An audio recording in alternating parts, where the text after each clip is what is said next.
Hari ini kita akan dilayani oleh sahabat saya, seorang hamba Tuhan yang ada di Sydney, Paul Jaya Chandran. Dia adalah gembala daripada IDMC, International Disciple Making Church yang ada di Sydney. Dan dia telah bersama dengan kami dalam leadership dan I'm sure dia akan kick off. Dan ini adalah message, his life message, simplicity yang akan kita pelajari 1 bulan. Dan Tuhan akan membawa kita untuk hidup yang tanpa beban dalam kehidupan kita. Bisa katakan amin. Let's give a big IFGF welcome kepada Pastor Paul dan Pastor Daniel.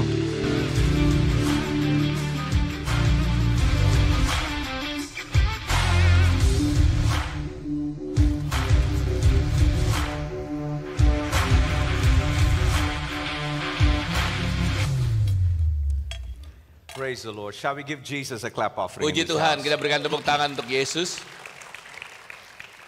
I'm deeply thankful to the Lord for this privilege to stand in Jakarta in IFGF family. Saya bersyukur kepada Tuhan untuk bisa berdiri depan saudara-saudara saya di IFGF, keluarga IFGF di Jakarta. I have great admiration and great honor and respect for Pastor Jimmy, and I'm so thankful to the Lord for connecting us and for the opportunity to come and address the congregation this morning. Saya mengagumi dan menghormati Pastor Jimmy dan senang sekali untuk kesempatan bisa berbicara pagi hari ini. And through Pastor Jimmy, I've been able to connect with the IFGF Jakarta team, and Pastor Josh, Pastor Daniel, and Pastor Erna, Pastor Evan, Pastor Ando. So wonderful. Thank you so much for making me feel so welcome. Melalui Pastor Jimmy, saya bisa berkenalan dengan beberapa tim pastoral, Pastor Josh, Pastor Ando, Pastor Erna, Pastor Evan, Pastor Daniel. Terima kasih. I bring greetings to you from Sydney, Australia. Salam dari Sydney, Australia. I'm married to a beautiful girl called Isabel, and we met in a bridal college. Saya menikah dengan istri saya yang cantik, Isabel. Kami bertemunya di Bridal College. No, it's a Bible college. Bible College maksudnya. I came from India to study in Singapore. She came from Sydney, Australia to study in Singapore. And our hearts met. 16 days later, she said, I cannot live without you. I have to marry you. So we are married for the last 23 years. Saya dari India, sekolah di Singapura. Istri saya dari Australia, sekolah di Singapura. Kami bertemu di sana dan setelah 16 hari bertemu, istri saya bilang, saya nggak bisa hidup tanpa. And the Lord has knitted us together. We are United Nations. I'm from India, Indian. She's from Singapore, Chinese. And together we have 2 Chindians. Jadi Tuhan yang sudah mempersatukan. Saya dari India, istri saya dari Singapura, Chinese. Jadi ada 2 anak, 2 putra Chindian.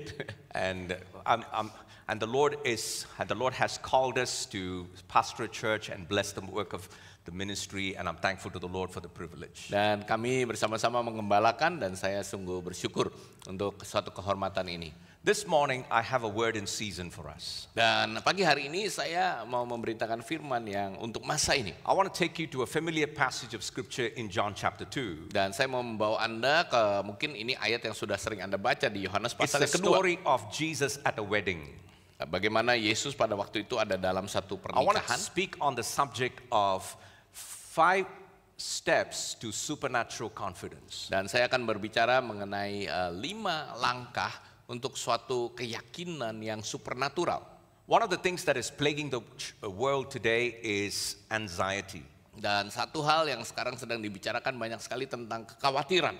Because as we enter into the last leg of the last days before the return of the Lord, the Bible actually says the hearts of many will grow cold, the hearts of many will fail because of fear and anxiety. Dan itu sudah dikatakan di dalam firman Tuhan bahwa di akhir zaman ini banyak hati menjadi dingin karena kekhawatiran, ketakutan di masa-masa ini. So this morning I want to address on the issue of how to live confidently in the age of uncertainty. Dan bicara pagi hari ini mengenai bagaimana saudara semua bisa hidup di dalam masa yang tidak menentu ini dengan suatu keyakinan supernatural. I'm going to take you to this familiar passage in John chapter 2 and give you 5 lessons from this wedding. Dan dari perkawinan di Kana ini ada 5 pelajaran yang bisa kita dapat. I'm going to ask Pastor Daniel to read the first 11 verses in John chapter 2. Saya akan bacakan Yohanes 2 ayat 1 sampai 11 dalam bahasa Indonesia. Pada hari ketiga ada perkawinan di Kana yang di Galilea dan ibu Yesus ada di situ. Yesus dan murid-muridnya diundang juga ke perkawinan itu. Ketika mereka kekurangan anggur, ibu Yesus berkata kepadanya, mereka kehabisan anggur. Kata Yesus kepadanya, apakah engkau daripadaku, ibu? Saatku belum tiba. Tetapi ibu Yesus berkata kepada pelayan-pelayan, apa yang dikatakan kepadamu, buatlah itu.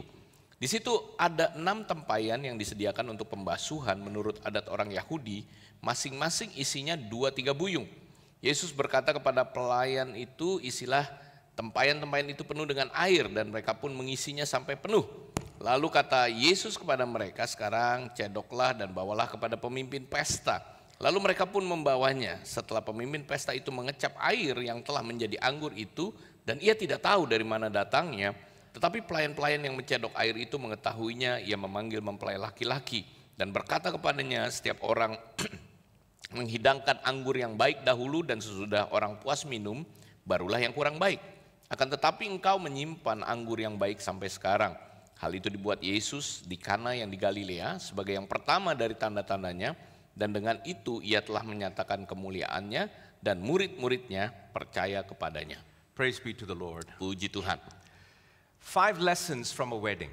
Dan 5 pelajaran dari satu How to perkawinan. live confidently in the age of uncertainty. Bagaimana hidup dengan satu keyakinan di masa yang tidak menentu ini. The first lesson I see here is we need to learn to trust in God's sufficiency. Hal yang pertama yang kita bisa belajar adalah bagaimana untuk percaya kepada penyediaan Tuhan. Because this is a familiar text, it's a Sunday school story, I do not want to go back and do a full expository sermon on this, but rather I want to pull certain highlights, the key significant things that the story actually narrates for us. Dan ini teks yang sudah sangat umum, bahkan mungkin sudah kita pelajari dari sekolah minggu. Saya tidak akan melakukan khotbah ekspositori yang penuh, tapi mungkin ada beberapa bagian yang saya mau garis bawahi. The first point is learn to trust in God's sufficiency. It says there were 6 stone jars that Jesus used in order to turn the water into wine. Dan yang pertama adalah bagaimana belajar tentang percaya penyediaan Tuhan, dan di situ ada 6 tempayan yang ada di situ. And the 6 stone jars was enough to not only provide enough wine for the wedding, but it was more than enough. It was a lavish supply of the wine for the wedding. Dan 6 tempayan yang berisi air kemudian berubah menjadi anggur itu bukan cuma sekedar pas-pasan, tapi bahkan melimpah untuk pesta itu.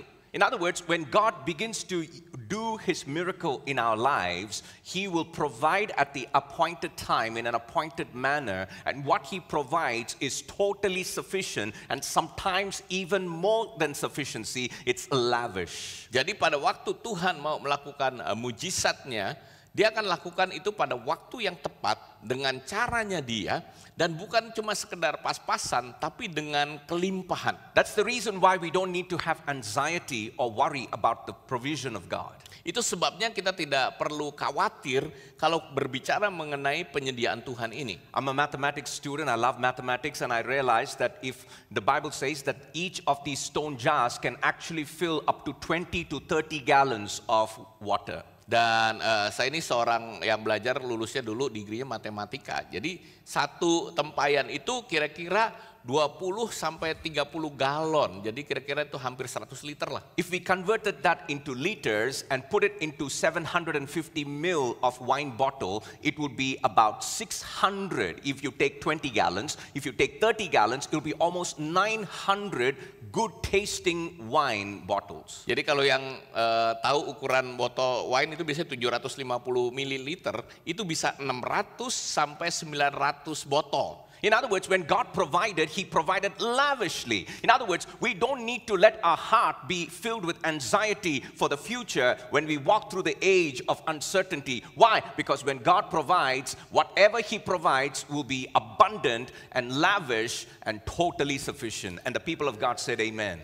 Ya, itulah sebabnya saudara nggak perlu khawatir menghadapi masa-masa yang tidak menentu ini, karena kalau Tuhan menyediakan, Dia akan menyediakannya dengan berkelimpahan. But as I was thinking about these 6 stone jars, I was wondering, why did Jesus have to use those stone jars? Dan waktu berbicara mengenai 6 tempayan, saya berpikir kenapa Tuhan harus memakai 6 tempayan ini? Jesus could have done this miracle in any number of ways. Dan Tuhan bisa melakukan mujizat ini dengan berbagai cara. He could have easily said, if their need is wine, He can just make rain. You know, wine can rain from heaven and they can just fill their cups. Dan Tuhan bisa juga lakukan kan, bikin aja hujan anggur gitu ya.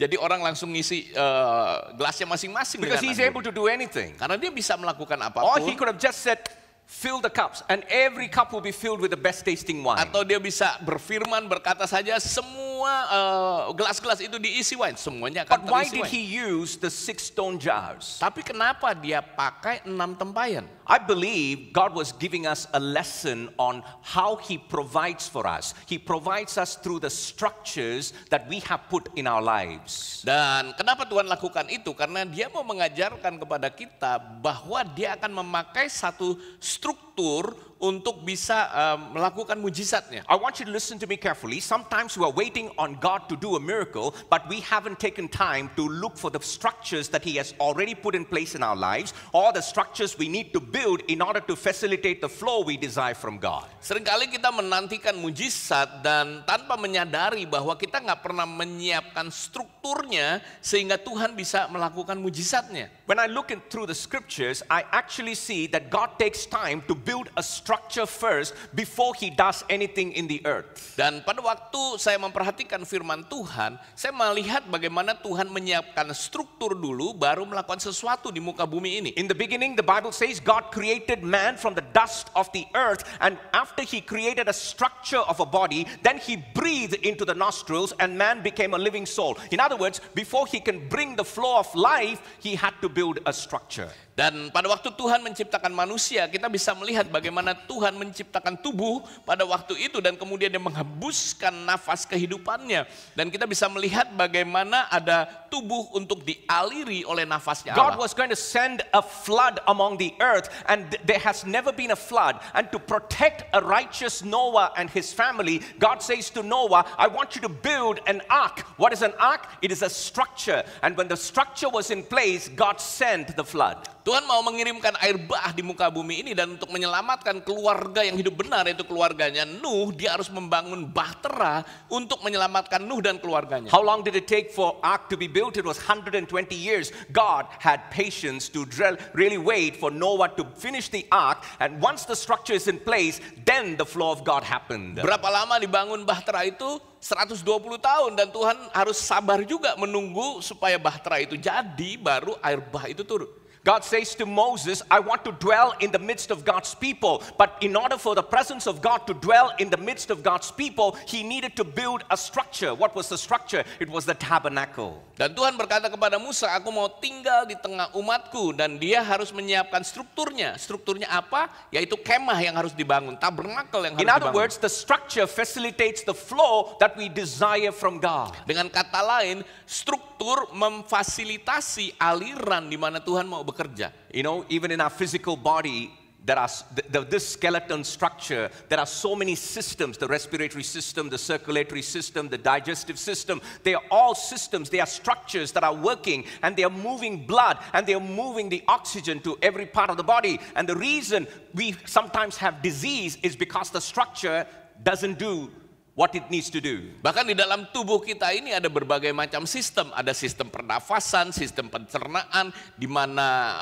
oksigen itu dibawa, darah semua mengalir, sehingga kita bisa melihat bagaimana lewat semua sistem itu aliran-aliran darah itu mengalir. So here in this in this story, we can actually see that Jesus was willing to use the structures that are already in place. Jadi kita bisa melihat di sini bagaimana Yesus mau memakai struktur yang sudah ada. I have a question for you this morning. Saya punya pertanyaan untuk Anda pagi ini. How is your structure doing currently? Bagaimana struktur kehidupanmu saat ini? And is your structure adequate for the flow that you're desiring from God? Apakah strukturmu siap, cukup untuk menerima aliran dari Allah? Because structure not only facilitates the flow of God, structure also determines the capacity of how you will hold what God sends to you. Karena struktur tidak sekedar membicarakan saudara menerima aliran daripada Tuhan, tapi juga kapasitas seberapa besar saudara bisa menerima aliran itu dari Tuhan. You know, when a speaker is speaking, they usually provide a water in a water because dry speakers need some water. Biasanya kalau pembicara kan perlu ada air gitu karena suka haus gitu ya.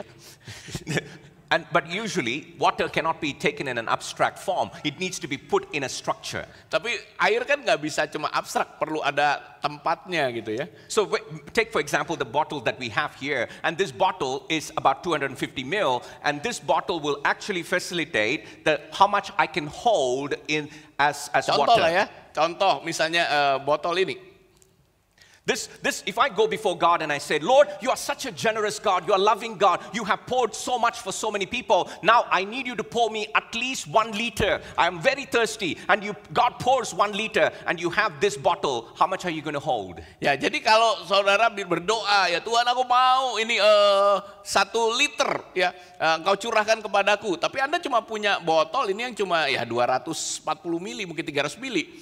Kira-kira Tuhan Anda dapat berapa? We fast and pray and we say, Lord, you are such a generous God, I need you to pour at least 500 liters, and God pours 500 liters, but you go with this, how much are you going to hold? Anda berdoa berpuasa, mungkin saudara berdoanya, Tuhan curahkan 500 liter, tapi Anda cuma punya strukturnya segini, kira-kira dapat berapa? In other words, sometimes the structure actually determines the capacity of what we can receive from God. Jadi seringkali struktur menentukan kapasitas seberapa banyak kita bisa menerima dari Tuhan. Sometimes you're waiting on God to move, but God is waiting on us to build the structures. Kadangkala kita menunggu Tuhan untuk bergerak, tapi sebenarnya Tuhan sedang menunggu kita untuk membangun strukturnya. So in this story, I find it fascinating that God actually used the existing structures. Dan di cerita ini tadi kita baca, saya temukan menarik sekali bahwa Tuhan memakai struktur yang sudah ada. You know, in the Old Testament, there was a lady that went to a prophet and said, my husband had died, and he was a prophet, but he was a not-for-profit prophet. Jadi di perjanjian lama ada seorang janda dari seorang prophet, nabi, ya, tapi dia non-profit prophet gitu. Because he died with so much debt. Karena dia meninggal, nabi ini dengan begitu banyak He hutang. didn't know how to manage money. Karena dia nggak tahu cara mengatur We don't know uang. the story. Ya, Anda tahu ya ceritanya. But the Bible says the creditors were after her and her 2 sons. Dan penagih hutang mengejar janda itu dengan 2 anaknya juga. So she goes to the prophet and she cries and she says, God has left me without any help. Dan janda itu datang, Tuhan nggak berikan pertolongan ini. And the prophet says, no, God will never do that. There must be something in your house. Do you have anything? And she says, I have nothing. Dan nabi itu bertanya, kamu punya apa di rumahmu? Dan janda itu bilang nggak punya apa-apa. And then suddenly she remembers, yes, I actually have a little jar of oil. Dan kemudian janda itu ingat, oh ya aku punya nih sedikit, ada tempayan kecil lah. And then this is what the prophet says to her, go and borrow vessels from all your neighbors, as many vessels as you can, and then start pouring this oil into each of the vessel. Tapi kemudian nabi itu bilang, pinjem dah tempayan-tempayan, botol-botol yang lain supaya kamu bisa mulai menuangkan minyak ini. She was able to gather multitudes of vessels and she starts pouring, and the oil never ceased. Dan minyak itu kemudian dituang, dan minyak itu nggak pernah berhenti. The oil only stopped when she stood up and asked her son, give me the next vessel. And they said, Mommy, we don't have any more vessels. We have borrowed from everyone. We don't have any more vessels. And then the Bible says the oil stopped. Dan minyak itu baru berhenti ketika ibu itu tanya kepada anaknya, masih ada lagi nggak tempayan? Masih ada? Nggak ada. Dan pada saat itu minyak itu berhenti. I have a question for you this morning. Saya punya pertanyaan untuk Anda pagi ini. Suddenly did heaven run out of oil?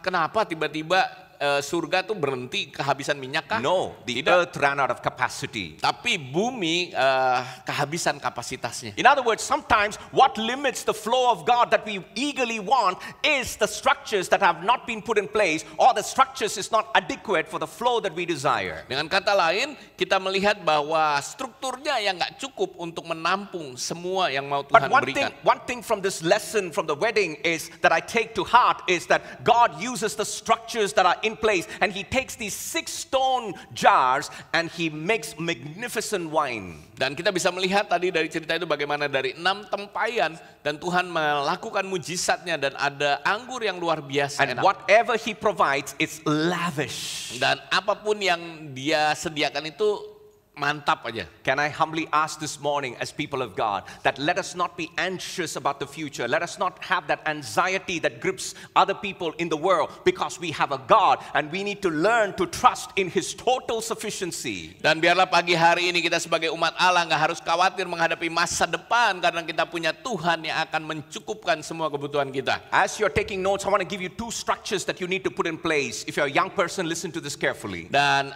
waktu saudara mencatat, saya mau kasih 2 hal ini. Yang terutama orang muda perhatikan. One is the cognitive structures. Yang pertama adalah struktur kognitif pemikiran It is saudara. about how we think about things. Bagaimana cara saudara berpikir mengenai hal-hal. Because how we think about things, how we think about what's going on in the world, what's going on in our life will determine the outcome in your life. Karena cara saudara berpikir akan menentukan hasil yang terjadi dalam kehidupanmu. Sometimes God is lifting us higher to another realm, but we are still thinking like what we used to think in the previous level. Kadang-kadang Tuhan mau angkat kita ke tingkat yang lebih tinggi, tapi cara berpikir kita masih di tingkat yang lebih bawah. So we need to change the structure, the cognitive structures that we have. Jadi kita harus ubah cara berpikir kita. The second one is the conceptual structures. Yang kedua adalah struktur secara konseptual. In other words, you won't arrive at a beautiful marriage or godly marriage or a healthy marriage unless you have put in place a healthy model, a family model that you're following. Jadi saudara nggak akan bisa sampai ke tempat misalnya bentuk keluarga yang saudara mau bangun kalau saudara belum mengerti bentuk modelnya seperti apa. You will not reach financial security or financial independence or financial freedom unless there are certain structures that are put in place, and those are the conceptual structures that God gives to you and you build over time. Kalau saudara mau berhasil secara keuangan, finansial, saudara nggak akan bisa kalau saudara belum membangun suatu sistem di mana saudara bisa membangun sistem keuangan Anda dengan baik. So how do we navigate as people of God during this age of uncertainty? The first lesson that I can learn from this wedding is learn to trust in God's sufficiency. Jadi bagaimana saudara menavigasinya melewati masa yang tidak menentu ini? Yang pertama tadi yaitu belajar percaya pada penyediaan And the Tuhan. people of God said amen. Dan katakan amin. Your Amen. Your amen went so low. Aminnya low banget gitu ya. Semua katakan amin. Ya. The reason why sometimes amen goes low is because people are thinking. Mungkin kadang-kadang pelan karena masih mikir gitu ya. Praise God. Otherwise you are sleeping. Atau tidur. Number 2, Yang kedua, we learn to rest in God's timing. kita belajar untuk istirahat dan percaya kepada waktunya Tuhan. The Bible says that mother of Jesus went to Jesus and said, they have run out of wine, do something. And Jesus replied and said, woman, my hour has not yet come. Dan Ibu Yesus datang kepada Yesus, mereka tolong ini kehabisan anggur. Tapi Yesus berkata, waktuku belum tiba. In other words, when Jesus says, woman, he's not actually putting her down. It's not a derogatory term. It is just he's saying, you don't know what you're asking, the implications of what you're asking. Jadi pada waktu Yesus menjawab ibu, itu bukan untuk merendahkan dia, tapi untuk menjelaskan bahwa implikasinya itu berbeda. In other words, what he was saying is, there is a divine timing in which I'm going to act and my time has not yet come. Dengan kata lain sebenarnya waktunya aja. Dan Yesus mengatakan saatku, waktuku belum tiba. The reason why many times we get anxious about future, anxious about our life, anxious about our family or business or whatever, it is because we are in a hurry. Seringkali kita khawatir tentang keluarga kita, bisnis kita, pekerjaan, pelayanan dan sebagainya karena kita pengen buru-buru. It is the norm in the world to be rushing and hurrying from place to place and get things done so that we can move quickly to the next thing. Dan ini norma yang terjadi di dunia bahwa kita mesti cepat ini gitu ya. Ngomongnya gasken terus gitu. Jadi ya ini normanya memang. I say it in my church jokingly, we rush here, we rush there, we're not Russians. Ya kalau buru-buru gitu, rush here, rush there, kita kan bukan Russian gitu. In other words, God is a God who works slowly. Ya Tuhan itu Tuhan yang bekerja dengan pelan-pelan. You know, in Asian household you have the slow cooker. Kan biasa keluarga Asia punya slow cooker lah ya. Some things you need to put in the slow cooker and allow it to just simmer for next 12 hours. Ya karena ada yang harus dimasak nggak bisa cepet-cepet, mungkin 12 jam. But in every Asian home we also have the microwave. Ya tapi di rumah juga ada microwave namanya. You get that in 30 seconds, the meal is ready. Ya 30 detik aja makanannya udah siap. Not wait for 12 hours. Tapi gimana harus nunggu nih, ada yang 12 jam. The way I've seen God work is He's a slow cooker. Kalau saya lihat Tuhan bekerja seringkali yang ini nih, slow cooker deh, But we pelan-pelan. are microwave. Tapi kita maunya microwave We semuanya. want everything yesterday. Ya maunya terjadi kemarin. But the Bible says here, He says, my hour has not yet come. Oleh sebab itu di situ tadi kata Yesus mengatakan waktuku belum It tiba. didn't mean that He says, sorry, I didn't have my coffee this morning. And once I have my coffee, then my battery level will go up. Yeah, And then I can do the miracle. Ya bukan berarti Yesus lagi mengatakan, aduh ini belum siap nih karena aku belum minum kopi. Nanti kalau udah minum kopi bolehlah aku lakukan. It's not for that. It's a Bukan sense itu. of divine timing. Tapi mengenai waktu masa ilahi. As people of God, we know that there's a kairos time, there's an opportune time, there's a season of opportunity. Ya, jadi kalau sebagai umat Tuhan kita mengenal ya yang namanya waktu kairos ya, musimnya, saatnya yang tepat. But I want you to listen to me very carefully. Tapi coba dengarkan ini. Even when a farmer sows the seed, he has to wait for the next season to harvest. He cannot hurry it. Ya petani aja kalau menanam benih, dia nggak bisa buru-buru, dia tunggu nih nanti masa untuk memanennya. When a girl falls pregnant, she has to wait for 9 months before the baby is delivered. Otherwise, it will be aborted. Kalau seorang wanita hamil, dia juga nggak bisa buru-buru, harus tunggu 9 bulan.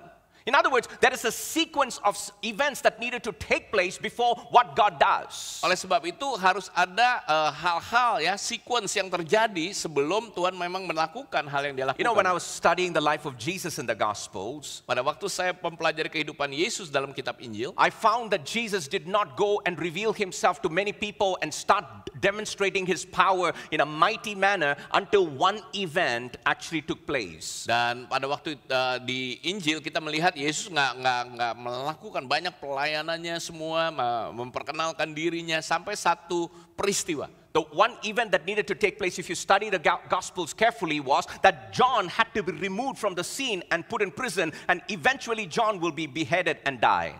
Yaitu peristiwa di mana Yohanes harus ditangkap, dimasukin penjara, dan kemudian dipenggal kepalanya. The reason why I'm saying this is because John represented the Old Covenant, and he is the greatest of all the prophets in the Old Testament. Dan Yohanes masih mempresentasikan apa yang terjadi di perjanjian lama, dan dia memang yang terbesar. And he was the old dispensation that needed to be removed so that Jesus can come and do the new covenant and the new dispensation of grace. Dalam perjanjian lama, ya dispensasi yang dilakukan itu, dan kemudian sekarang yang baru, Yesus di mana adalah masa dispensasi dari kasih There are karunia certain Tuhan. events that needs to take place before God can bring that door open or lift you higher to that level.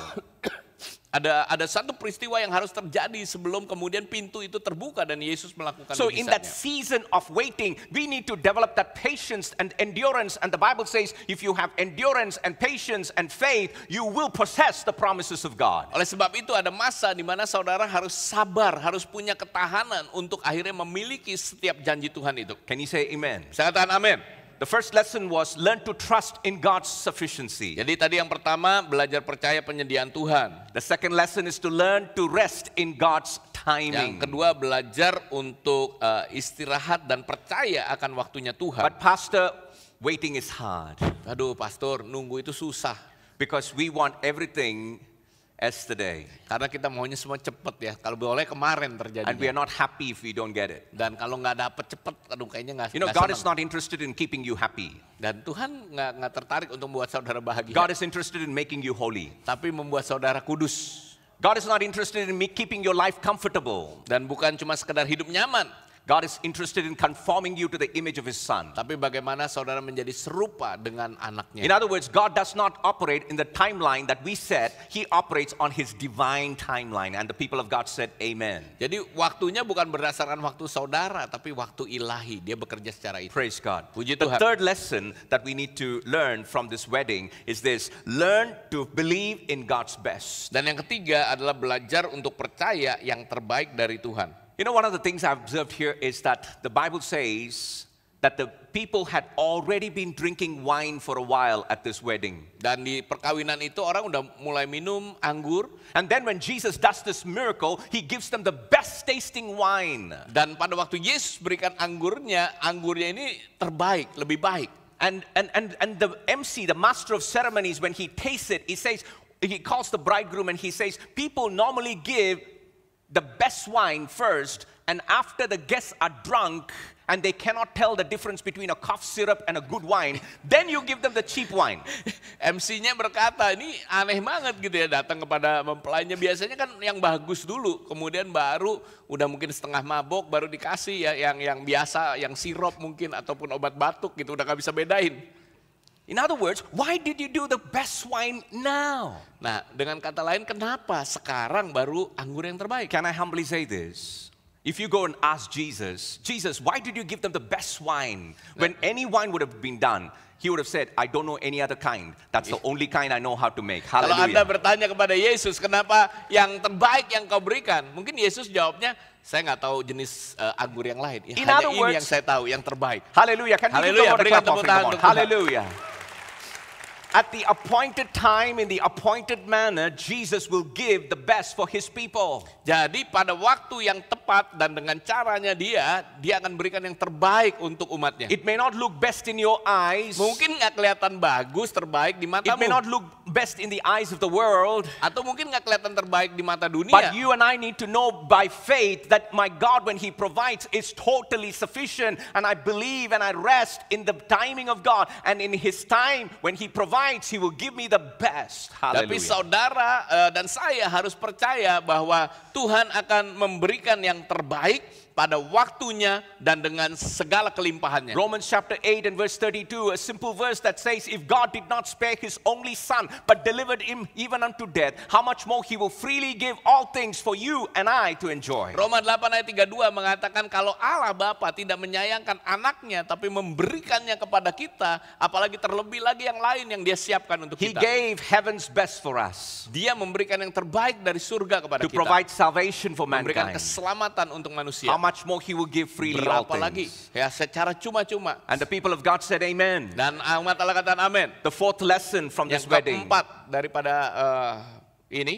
perkawinan ini, we learn to rejoice in God's grace. kita belajar untuk bersuka cita di dalam kasih One of karunia the Tuhan. things that the writer highlights is that the 6 stone jars were used for a specific purpose. Dan dituliskan di situ bagaimana tempayan-tempayan ini biasanya dipakai untuk satu tujuan tertentu, They were what they call the ceremonial jars. yaitu tempayan-tempayan untuk upacara. In other words, they are used for the Jewish rites of purification. Dengan kata lain, pada waktu itu orang Yahudi ini kalau mau membersihkan diri ya, menyucikan harus So- pakai air dari itu. Some households that are Orthodox, they would have some stone jars where they pour the water in a bath and people will go through it, immerse it so that they are washed and they're purified according to the law of Moses. Jadi banyak pada waktu itu secara ortodoks rumah-rumah masih banyak tempayan batu itu dituangkan untuk apa? Supaya orang kalau mau masuk rumahnya aja harus lewatin, harus membersihkan dirinya dulu. But in this specific instance, there are 6 stone jars. So I think that this could be a priestly family because they were regularly involved in the washing and purification. Dan mungkin kalau lihat di sini mungkin ini keluarga imam karena mereka secara reguler gitu melakukan pembersihan diri.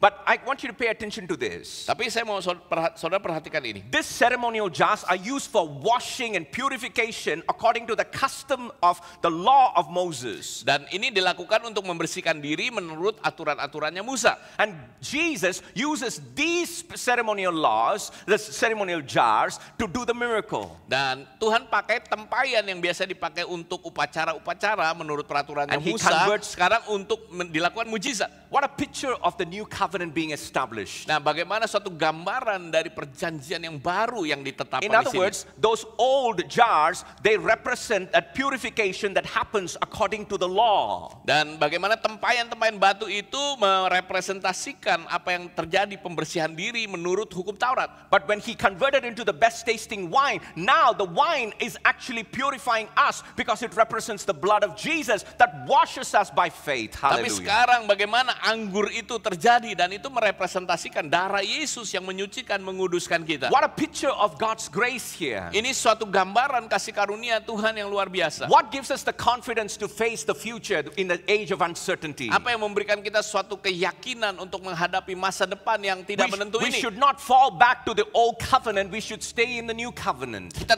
jangan kembali ke perjanjian yang lama, kita harus tetap tinggal di perjanjian yang baru. In the old covenant, it's all about your performance before God. Di perjanjian lama hanya berbicara mengenai apa yang kau lakukan, yang bisa kau lakukan. It is what you do for God. Apa yang kau lakukan untuk Tuhan. But in the new covenant, it is what God has done for you. Tetapi dalam perjanjian baru, apa yang Tuhan sudah lakukan It untukmu. no longer demands performance from you, but rather it encourages you to walk in the pathway so that you can have a pilgrimage with Him. Dan tidak lagi berbicara mengenai performance apa yang Anda bisa lakukan untuk Tuhan, tapi berbicara mengenai satu perjalanan yang saudara lakukan bersama He's Dia. not waiting and He's not saying, perform better, be perfect, then I will bless you. He says, I'm blessing you. Now go live your life. Hallelujah. Dan Tuhan gak berkata, kamu harus lakukan yang baik baru aku berkati. Tetapi aku sudah berkati engkau dengan melimpah supaya engkau bisa menjalani kehidupanmu. We are not blessed because we behave, we are good.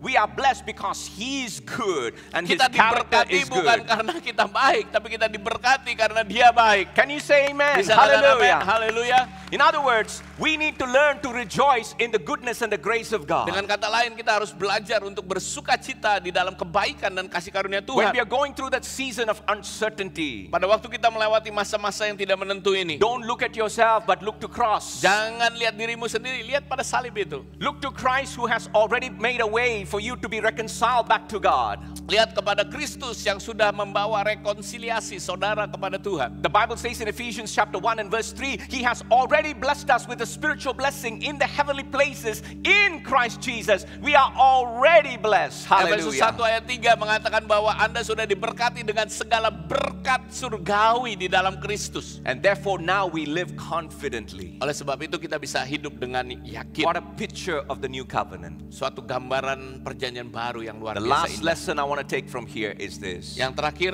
pelajaran terakhir. We need to learn to follow God's leading. Belajar untuk mengikuti pimpinannya Tuhan. In other words, the Bible says the mother of Jesus went to the servants and said to them, do whatever He tells you to do. Dan Ibu Yesus berkata kepada pelayan-pelayan di situ, pokoknya apapun yang Dia katakan kepadamu, buatlah itu. Can I humbly say this? Boleh saya katakan ini? This is the hardest thing to do. Ini yang paling susah. To do what He calls you to do and commands you to do. Melakukan apa yang Dia perintahkan dan apa yang Dia panggil saudara untuk lakukan. Sometimes we don't know what to do in life. Kadang-kadang kita nggak tahu nih harus melakukan We are apa at dalam kehidupan. crossroads. Kita mungkin ada di persimpangan And jalan. we don't know which way to go. Kita nggak tahu harus ke arah mana. And when you do not know what to do, Pada waktu saudara nggak tahu harus kemana do atau lakukan what apa. you already know to do. Lakukan apa yang sudah saudara tahu untuk lakukan. Which is to go Adalah- back to Him Kembali kepada Dia and to obey what He told you before. dan untuk taat aja yang apa yang sudah Tuhan katakan sebelumnya. Sometimes we don't want to obey the first step, Kadang-kadang kita nggak mau taat langkah yang pertama. but we are waiting for the 10th step. Kita nungguin langkah yang ke-10. And we are saying, Lord, tell me about the 10th step. Tuhan kasih tahu langkah yang ke-10. And God says, you didn't obey the last 9. Tapi yang 9 sebelumnya aja kau belum Go back taat. and obey that. Balik dulu. In other words, do what He tells you. Nothing more, nothing less, nothing else. Jadi lakukan apa yang Dia katakan, jangan lebih-lebih, jangan kurangi juga. To walk in the supernatural confidence in every season of our lives. Untuk berjalan di dalam keyakinan We need a supernatural heart dalam that setiap posisi says, kehidupan Lord, kita. I just want to obey you Kita no harus matter punya what you call me to do. hati yang mengatakan, Tuhan, aku hanya mau taat kepadamu apapun yang kau katakan. I remember the first time I was in Singapore in the year 1998. Saya masih ingat waktu pertama di Singapura tahun 98. I had about $100 in my pocket. That's what my mother and father had given me. Ya, saya cuma bawa $100 waktu itu ke Singapura, itu yang diberikan orang tua And they saya. only sent me with this one phrase. If God provides, you eat and you live. If He doesn't, go and see Him. Ya, jadi dia coba bilang, pokoknya kalau Tuhan kasih, ya kamu makan sama cukupi. Kalau enggak, ya temuin Dia. I arrived at the first weekend and I had to buy the MRT card. $20 went for the MRT card. Weekend pertama harus beli MRT card $20. I had $80 in my Sisa pocket. $80. I went to a church like this on the first Sunday. Dan minggu pertama ke gereja And on the seperti big ini. screen they put, we are renovating our building and we need 1 million, whatever. And the last 2 digits was 80. Dan yang diperlukan adalah jutaan dolar, tapi 2 digit terakhirnya 80. kosong. And the Holy Spirit spoke to me that 80 Roh is in Kudus your pocket. mengatakan 80 itu ada di kantongmu. I almost said, get behind me. Ya saya bilang bukan get behind. This may not be the Lord. Ini bukan Tuhan nih. I'm already skinny. Saya udah kurus. If I don't eat, Kalau saya nggak makan, you know, in those days I was so skinny, I have to run around the shower to get wet. ya waktu itu saya begitu kurus, saya harus lari-lari supaya basah gitu kan. So I need this money. Saya benar-benar perlu uang ini. But the conviction was so strong that I had to run to the front and find the offering bag and empty the $80. Tapi keyakinan begitu luar biasa sehingga saya lari ke depan dan memberikan $80. When I came back to my seat and sat down, I was weeping. Waktu balik ke kursi saya nangis. The Bible says, give cheerfully. Alkitab kan bilang memberi dengan sukacita. I was weeping. Tapi saya nangis. But the Bible actually says, sow in tears. Tapi Alkitab juga ada bilang tabur dengan air mata. So I got covered. Dan akhirnya saya merasa nyaman So juga. it doesn't matter whether you're crying or laughing. Jadi lagi memberi bisa ketawa, bisa nangis, nggak What is masalah. important is you obey. Tapi Anda taat. That day when I gave and came back to my seat, this is 25 years later, I'm telling you this for the glory of God and for His glory alone, that He has never made me feel like I don't have anything. Dan udah 25 tahun. Ya mulai saat itu Tuhan nggak pernah membuat saya ini kekurangan atau nggak He punya has apapun. always provided. Dia selalu sediakan. He has always provided. Dia selalu sediakan. And whatever He has provided has always been the best and it's always been totally sufficient. Dan yang dia berikan itu terbaik dan selalu berkecukupan. But it all starts with one thing. Tapi mulainya satu hal. Do what He calls you to do. Lakukan apa yang dia perintahkan. How does a couple decide to get married on the 16th day of knowing each other? Bagaimana pasangan bisa akhirnya, oke, kita akan menikah, baru 16 hari ketemu. It takes at least a few years to really understand the character. Biasanya kan perlu beberapa tahun lah untuk ngerti And karakter. sometimes you only understand the character after you marry the person. Dan biasanya baru mengerti juga setelah menikah kayak karakter aslinya. That's why sometimes we say jokingly, before marriage you gotta keep both eyes open. After marriage, close one eye. Ya biasanya kalau bercanda ya, sebelum menikah buka dua mata, tapi kalau udah menikah tutup satu mata. Because half the time you're doing this, I can't believe I Karena married berapa this. kali sering aduh kenapa gitu ya Mas. But the only reason why we took that step to get married is only because He said, I'm bringing the two of you together for my glory and for the good of my kingdom. Kenapa pasangan itu akhirnya menikah? Karena firman Tuhan, aku akan bawa engkau berdua untuk kemuliaan kerajaanku. Being in Australia is not my preference. Dan untuk ada di Australia itu bukan pilihan saya. The only reason I'm there in Sydney is because it's a call of God.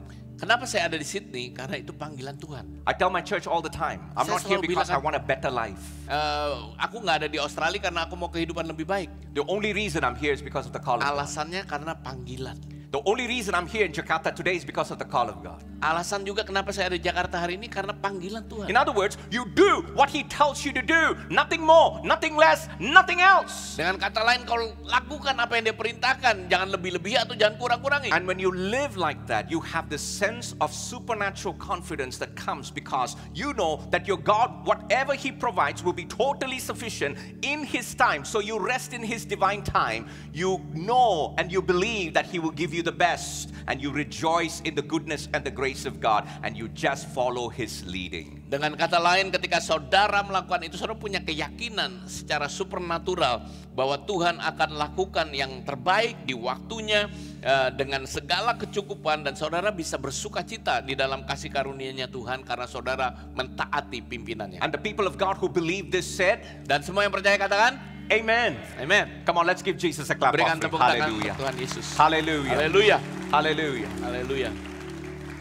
I want to ask just two questions as I end this. Saya mau bertanya dua pertanyaan di akhir. Is your structure adequate for the flow you desire? Apakah struktur saudara cukup What untuk are you doing in menerima this, aliran yang what are saudara you doing in the minati? season of waiting? Build the structures. Apakah di masa penantian ini saudara lagi bangun struktur Because itu? your structures will determine the capacity. Karena struktur akan menentukan kapasitas The structures will facilitate the flow. dan struktur akan memfasilitasi aliran. The second thing I'm saying to you lovingly is this. Yang saya mau katakan dengan penuh kasih, What God requires from us is that sense of, Lord, it is not my life, it is your life. And therefore, what you ask me to do, I will do it because I am your servant. I am your son, I am your servant, I am your steward. What you have given me, I will do. What you ask me, I will do. Yaitu bagaimana saudara bisa datang kepada Tuhan dan mengatakan, Tuhan inilah kehidupanku, biarlah engkau memakai kehidupanku. Aku sebagai anakmu, aku sebagai hambamu, aku sebagai pengurus dari segala yang sudah engkau percayakan. Apapun yang kau katakan, aku akan lakukan. You know, when you do this, Pada you waktu saudara lakukan participate itu, in the miracle that he does. saudara sedang berpartisipasi dalam mujizat yang sedang dia lakukan. You know, when I read this text, Waktu saya baca teks ini, one day I want to hear what was the conversation like at the servants' quarters that night. saya pengen tahu juga kira-kira sebenarnya lagi diomongin apa nih. Pelayan-pelayan itu ngobrolin apa waktu The itu. servants go to Jesus. Jesus says, okay, go fill all the stone jars with water. Dan Yesus katakan kepada pelayan-pelayan, isi penuh ya semua 6 tempayan itu. They fill it all with water. Penuh semuanya dengan They air. go to him and he says, take the water, the cup from this water and bring it to the master of ceremonies. Ya, ambillah, ciduklah gitu ya. Bawa 1 cup ini kepada pemimpin pesta. Imagine if you are the head servant. Bayangkan kalau saudara ini pemimpin You don't want pelayan to bring itu. water to the master of ceremonies. Nggak mau nih bawa air nih yang dicadok itu So you kepada call one pemimpin of the pesta. youngest servant, come. Panggillah yang muda deh gitu, junior. If you get scolded, you get scolded. Ya, kalau lu dimarahin, lu lah yang dimarahin. So you go. Kamu yang pergilah. And imagine if you are the young servant. Bayangin sekarang Anda nih pelayan yang masih muda, You take the cup and you going, bawa cupnya itu, and then you pour it lalu tuang in his cup. dan kepada While cupnya you're pemimpin pesta. walking, it's still water. Waktu jalan masih air, While you're pouring, it's still water. waktu dituang aja masih air. And your heart goes boom, boom, boom, Lalu boom. hati buk buk buk buk. Because if he drinks Karena kalau diminum and he realizes it's water, dan sadar ini cuma air, he's going to give you one slap. mungkin ditampar gitu ya. He can put you in prison. Mungkin bisa dimasukin penjara. You're now waiting. Sekarang nunggu. And then he takes the cup of water Lalu diangkat nih, ini masih air. and about to sip. Lagi waktu mau minum, And then he goes, wow, lalu tiba-tiba dia bilang, wow, best tasting wine. ini anggur yang Your paling enak. your life just came back to you. Dan tiba-tiba Anda kayaknya dapat nafas hidupnya lagi balik. And you go back to the servant quarters. Lalu balik lagi ke tempat para That night para you're pelayan. telling all your friends, Dan malam itu Anda pasti cerita. I almost died. Aduh, saya hampir mati nih. I was almost panicking. Saya sangat panik. I already said goodbye to everybody. Saya udah bilang, aduh, goodbye gitu ya, sampai But ketemu then in lagi. that moment when he said, wow, this is the best tasting wine, my life came back. It was so exciting. You can't believe what Jesus did. Jesus did such a supernatural miracle. Turn the water into wine. Tapi pada waktu dia mengatakan ini adalah anggur yang terbaik, itu hidupku kembali lagi. Ini Yesus lakukan mujizat bagaimana air menjadi anggur. You would experience that supernatural miracle when you learn to obey and walk in that simplicity of obedience. Anda akan mengalami mujizat itu kalau Anda belajar dalam satu kesederhanaan tentang ketaatan. Do whatever he tells you. Lakukan apapun yang dia katakan. That is the success principle for the rest of this year and the success principle for the rest of Itu 2024 prinsip and for the rest of your kesuksesan. life. Ya, sampai akhir tahun 2023 untuk 2024 dan bahkan sisa akhir hidupmu. And the people of God said, Dan umat Tuhan katakan, Amen. Come on, let's give Jesus a clap offering. Amen, amen, Hallelujah. amen, amen. Thank you, Hallelujah, Jesus. hallelujah. Thank you, Lord.